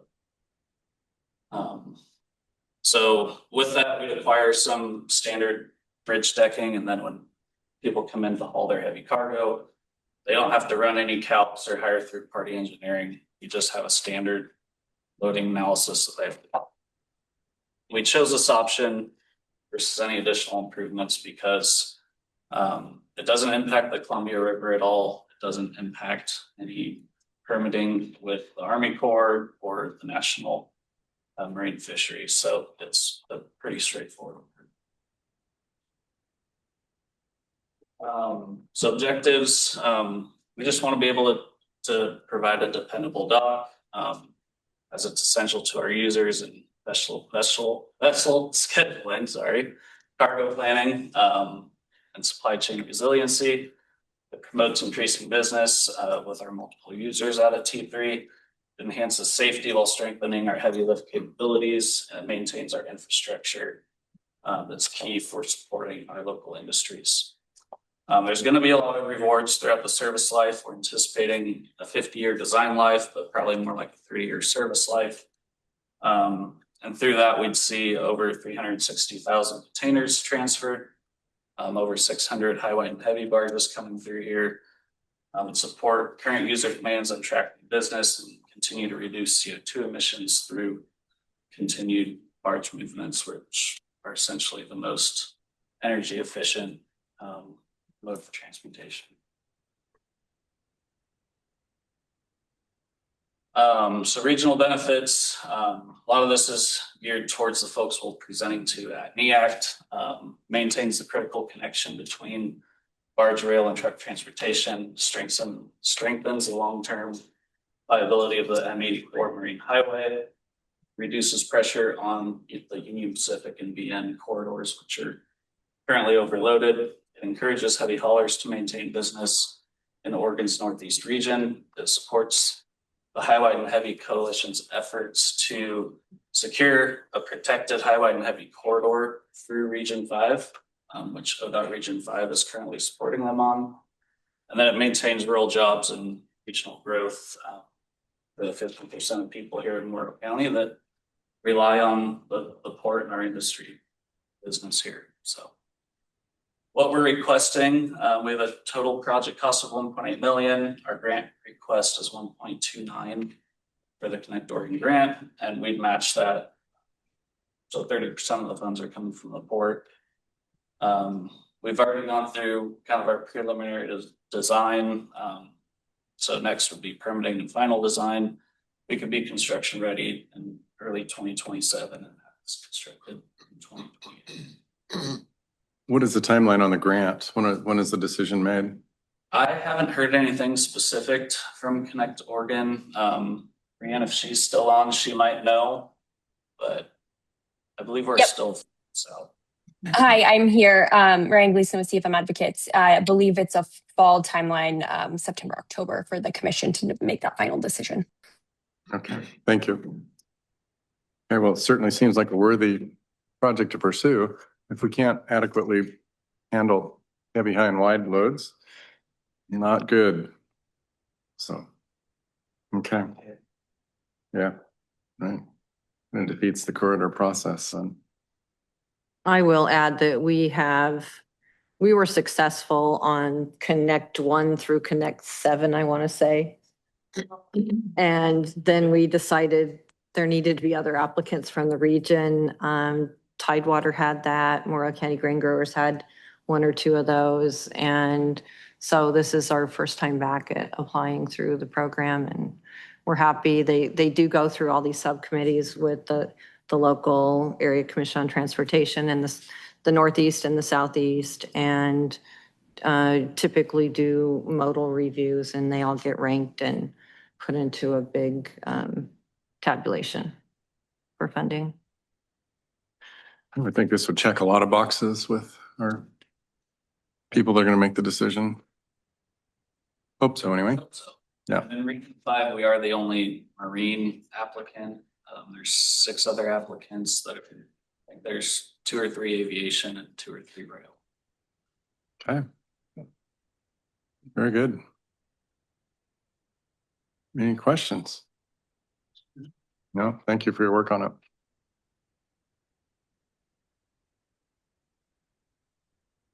Other projects updates? Okay. Maintenance update. It's not here. Okay. For our barbecue. Oh, okay. All right. Pictures to you, Eric. I do. Okay, please.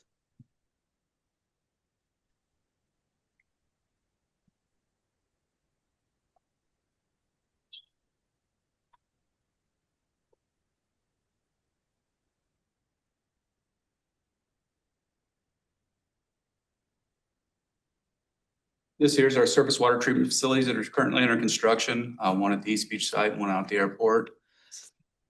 This is the airport, yeah. They're still, you know, doing a lot of work inside the process mechanical area there. Tanks are being installed. They're finishing up all the mechanical and started roughing all the electrical, doing a little bit of trim out as well. That project's, just like I say, it's about a couple of weeks behind the East Beach. East Beach is just a few weeks ahead of it. Mm-hmm. Beach. Okay. Yeah, as you can see there that the process and mechanical piping is a little bit farther ahead. Currently, we're working through the raw water supply, just identifying how we're going to run the plants, how much water is going to come to it. We're working with our engineers on getting that narrative put together for the project. Lindsay Booster. Guernsey Booster Station. Right here, they're this is all the manifold and everything inside the building. The building's pretty well complete at this point. They were doing a little painting stuff last week. They were going to wrap up a little bit of site grading, clean up around the site. And then once the other booster station, the fiber's all installed, we're planning on doing a flush and be all completed. All right. One at bombing range. Bombing range, yeah, those are the pumps for the cans, or the cans for the pumps. They're wrapping up all that manifold work there. Electrical work's going in just right over there. You can see the slab in the upper left-hand corner there. I think it's a little bit, when was these pictures taken? A couple days ago? Yesterday. Oh, yesterday? Yeah, so electrician's supposed to be on site, starting to install the electrical gear, and it's moving right along pretty good. That's the one that connects into the CID line. Correct. Right there. Yeah. This was the ADA ramp at the Sage Event Center. Yeah, I believe that was the Port of Morrow crew. Yes. Installed that there.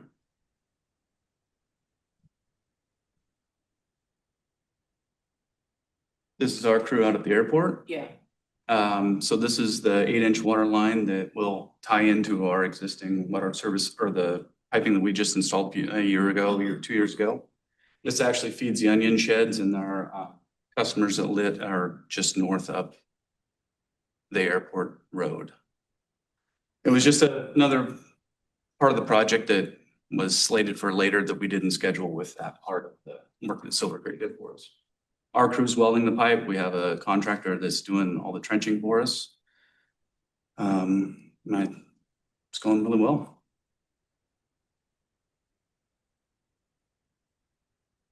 This is the Hepner project. That's the building on the left there. The Bill's crew went over there, or Port of Morrow crew went over there, and the building needed a little update. Had siding and stuff falling off it, so they put a new skin on the outside of it. Looks really nice. The other pictures is the concrete removal that we're removing from the mill site, just cleaning up the site, part of the floodplain project that we just completed over there. Right now, in the bottom pictures, there, you see a little bit of the trench there, but that's a part of that new infrastructure that we're hooking up the other well to update that system and run off that other well. They're looking, I don't know, you got any more pictures of that one or is that it? That's it. Okay, electricians are on site on that job today. They're looking to have it wrapped up by Friday.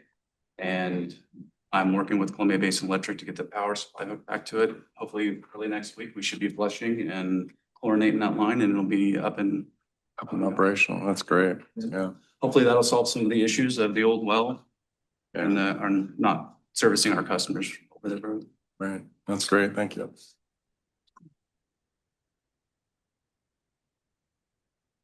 This was last week at Lewis and Clark. Okay, yeah. Different. Yeah. Yeah, so this is over on Lewis and Clark. This is the line that ties into the East Beach Water Treatment Plant. That's the work that Watts is doing. They're grinding the asphalt. I believe Friday they have another grinder coming in. They'll do the other lane and get it all prepped and ready to go. And we have paving scheduled, I believe, next week. Actually, both lanes are gone. Both lanes are gone now? No asphalt. Yeah, no, that paving's not so much. Impressive progress. Thank you. Yeah, it's great. Okay. Financial update or let's see. We have Angel here. Do you want to give a report? Do you have a report or? Yeah, let me go back real quick. We just hosted our open house at the Sage Center, so that's a recap that we did. And the goal there was typically the Sage Center's open when the working people are working. So we wanted to open an experience where everybody can come after hours, see the new exhibits and kind of welcome them back into the Sage Center. And so that went relatively well. Attendance wasn't quite where we wanted it to be, but we got a lot of new people who hadn't seen it before, continued to say great things about it. And we're just amazed that the event center is what it is. The Think Big space has continued to develop. So we heard really good things. Good. Very good. Okay. Thank you. Sure. Financial updates. Eileen. So our cash schedule is included. It shows that we are maintaining our unrestricted balance. As always, that fluctuates a little bit, either up or down at the end of the month, depending on where we are on our reimbursements. So when Jeff showed you the pictures of the treatment plant, we have received and expended $71 million so far this year between the two treatment plants, both in the East Beach and at the airport. So anyway, they're short, but it's really high, low, a big payout and then a big receipt Okay. really quickly. It's good they go together that way. This was really early for our year end. We haven't done any of our year end adjustments yet, but we don't see any problem areas on complying with our budget requirements for our year end. Okay. And as Jason mentioned, our audit work is scheduled the week of August 24th. And we may or may not. We are unlikely to be able to issue in October because every other year we have to get an actuarial report. And that does not generally come in until October. So it will probably be the November meeting before you see the actual final audit report. That's for the retirement numbers or something, the extra. Well, it is for what they call other post-employment benefits, which we don't offer any, but they say the very fact that you could continue perhaps on COBRA, they have to do a calculation to see what the potential cost of that is.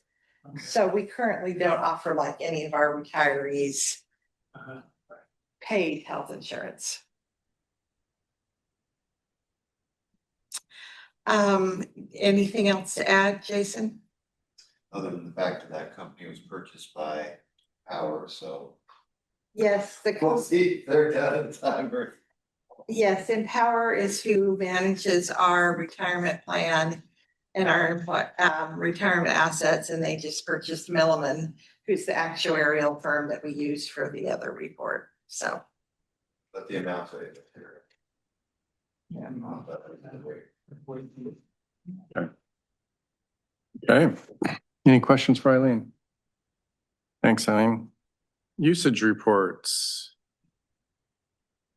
Anyone like to volunteer a usage report? We have our reports in here, but I think we have a little bit of time versus other meetings. So if anybody would like to comment on them, Marcine or anyone? Okay. Want me to? Okay, all right. Then we'll move on to other reports. Willow Creek Valley Economic Development Group. I see Kim's on the line there. I am, thank you. So I'm going to update on our little houses that we did. We do have a sale pending. We had one before, so we'll see. But at least there's some activity here. The other house is rented to Morrow County Health District for their traveling employees. We just took 2 houses into our rehab program for new purchases that owners are going to use the funds to help offset the cost of fixing these properties. Willow Creek WICFED just committed support to the Hepner Daycare. We had done that in the past, but Hepner Daycare did locate a new location and they are moving forward with the project. We expect to be having updated plans from the design engineer and be moving with this project with the generous support from the county and from Willow Creek Valley Economic Development Group and other local support people, that they will hopefully be breaking ground early fall. I'm pushing for right away.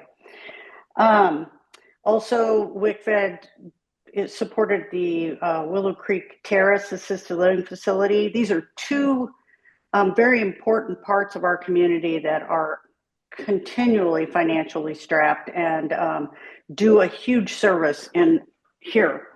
So Willow Creek Terrace was out of compliance on several things with deferred maintenance, and they applied for a grant and received it from WICFED and used that money to leverage with the new county. I can't remember what they called it, but they had a grant that they went out for local nonprofits, and they used that money, and they were able to, with other areas, raise $126,000 that they would have never had to get caught up with all their fix the sidewalks, fix the kitchen. They have a failed sanitizing dish. It's a long list. It's a 30-year-old building, and they haven't done much to it. So very excited to see those updates happening. Excited for the daycare. Excited to have all our new houses coming on with people moving here and purchasing real estate, and very happy that Willow Creek Economic Development Group can support these projects and help them get done. Thank you. Thank you, Kim. Someone forwarded to me information. You mentioned the daycare center, and I mentioned this because it's an interest of mine as a port commissioner and economic development all throughout the county, but it's a press release from Gillum County, and it says, for immediate release, Gillum County Court approves community benefit agreement, which I assume is a SIP with Avangrid. This agreement provides that Avangrid will pay $55,000 annually to the Condon Early Learning Center and $55,000 annually to the Arlington Community Child Care Center. Morrow County, I don't know if you know, has one of the worst child care statistics in the state of Oregon as far as child care per, I don't know, person. 11. 1 in 11. Yeah. 1 space for every 11 that we need. Yeah. So I would love to see that be worked into some of our agreements going forward. It's a workforce development issue, in my opinion. How do people work? Absolutely is. It absolutely is. I have 3 employees that don't have childcare because there's no childcare for under 3. 3 years old is the first time you can take your children to a childcare facility here. So it's very, very, very bad. When we get the new building, we'll have spot for maybe 8, but it's better than 0. And it's very expensive, and there's a huge gap in what people can afford. Also, I mean, because the infant center, it's 1 child to, or 1 employee to 4 children, and so it's very expensive to have care for under 3-year-olds, and it's why you don't see it. WICFED does fill the gap. We write we help offset the cost of 4-year-old preschool for parents. We subsidize that, and then also we join with Howard and Beth Bryant Foundation and contribute $30,000 for administration costs annually, on top of the other community enhancement grants that we use to support, because it's impossible here. It's very important. It has been. Yeah, absolutely. So all the communities, I think, in the county feel this crunch. So Kim, thank you. Thank you. BCDA. Thank you. Well, I'll just continue on the childcare thing. I'll piggyback off of that. We allocate 30,000 each year to go towards the Families First childcare facility to support that, to offset those costs as well. That's a priority, and that comes from, once again, those agreements and those dollars that you guys disperse through those enterprise zone agreements. So anytime you're talking economic development, workforce development, that is a priority across the county. I know there's other communities working to do the same thing with the same dollars. So we are utilizing those, expanding on like home buyers incentive program. We've had 32 applications this year. That's $160,000. We have $90,000 left. That's 18 applications for home buyers incentives, and we are halfway through the year. We are almost exceeded the money that we budget for that home buyers incentive. That is probably the first time since I've been in this position that I've seen us be that close to being that minimal amount of applications available for new home buyers incentives. That's a good thing. That we're getting people to live in these homes that are coming here. It means that the interest rates are not affecting purchasing homes like it is, but it's also bringing every family that's coming here that's getting these applications are new to our community. So now we're leaning in on that childcare facility need. We're bringing new people into, so we're seeing a lot of people move here to work and live in the same community, which is great to see as well. So that's a positive. The other project that we're continuing to work on is the $6 million business incubator project that is continuing to go through the design process. I'm sure y'all, they don't move fast, but it's exciting. It's become shaping of what it's going to look like, and excited about that. The other project is the pickleball court project with a partnership with the city and then the port through the high, wide, and heavy corridor area. That one's looking really good. It's going to be 8 court. We're going to meet with a company that is going to be designing it for us, and then we'll be going out for bid for the actual construction of it here pretty soon.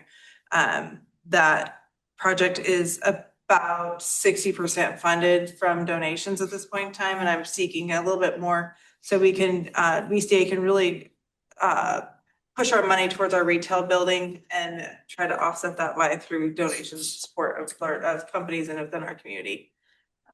And then I just want to say thank you to everybody that participated in the Bourbon 4th of July. It was a very large event, well attended, and just happy that we can provide those kind of events in our community.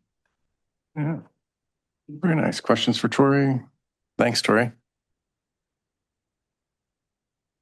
Ikubo. It's summertime. We did the 4th of July. Oh, that's right. Okay. we take this. Oh, okay. There we go. Yes, 4th of July. Yeah. Okay. Any other reports?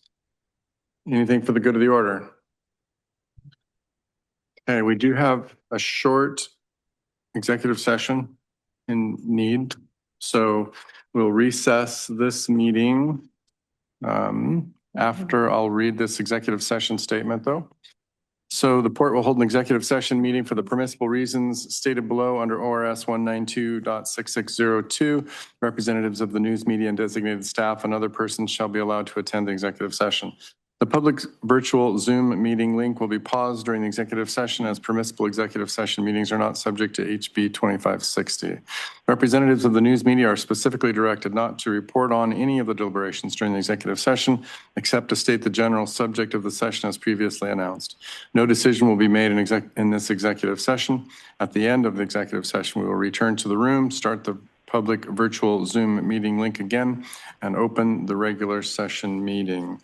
The purposes of the executive session for the purpose of consideration of deliberations with the port's executive director and other staff members who have been designated by the port to negotiate real property transactions, ORS 1926602E, and B, for the purpose of consultation with counsel concerning the legal rights and duties of a public body with regard to current litigation or litigation likely to be filed, ORS 1926602H.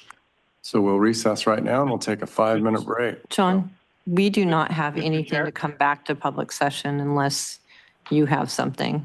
Our executive session topics don't have a follow-up in public session, so. Okay. If you'd like, Yes, Commissioner? I would ask that I be excused from the executive session as I can't meet the requirements. Okay, all right. Yeah, absolutely. You are excused, Commissioner Soko. Thank you. Okay, well, we will then, so we would adjourn this meeting then. Okay, and we will be done. Thanks for coming, everyone. We adjourn the meeting. Thank you.